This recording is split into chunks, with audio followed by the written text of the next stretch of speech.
Nais ipatanggal ni Senate President Vicente Sotto III ang mga guarantee letter mula sa mga politiko para sa medical assistance to indigent and financially incapacitated patients o MAFIP. MAIPIF. Ang MAIPIF ay tulong medikal sa mga mahirap na pasyente na walang kakayanang magbayad sa ospital na maaaring gamitin sa inpatient at outpatient services, comprehensive check-up, dialysis, gamot at professional fees ng doktor. Hawak ngayon ng Department of Health ang pondo para dito. Pero sa mga nagdaang taon, lumaganap ang paggamit ng guarantee letters mula sa mga politiko na nangangakong bibigyan ng tulong medikal ang mga pasyente. Ayon kay Sotto, hindi ito pork barrel at talagang kailangan ng mga nagpapa-ospital ang programa. Pero kung maaari, nais nilang ipatanggal ang guarantee letter mula sa mga politiko at idiretso na sa DOH at PhilHealth ang pondo para dito.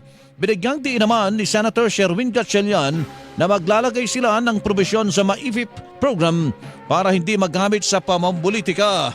Meron tayong anti-patronage special provision doon na bawal ang politiko sa distribution, bawal ang politiko sa mga implementation. In fact, i-amend pa namin yung anti-political patronage special provision, pati kamag-anak bawal. Bawal sila maglagay ng mga tarpaulin.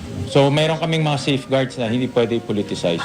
Ang tinig ni Senator Sherwin Gatchalian, nilinaw din ng Department of Health na pinagbabawalan na ang guarantee letter para makakuha ng MAIPIF.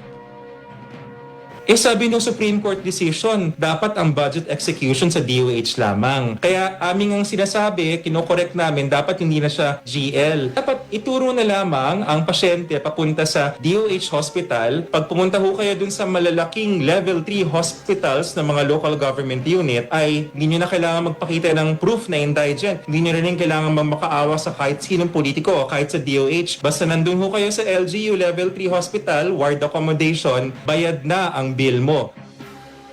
Ang tinig ni Health Assistant Secretary Albert Domingo.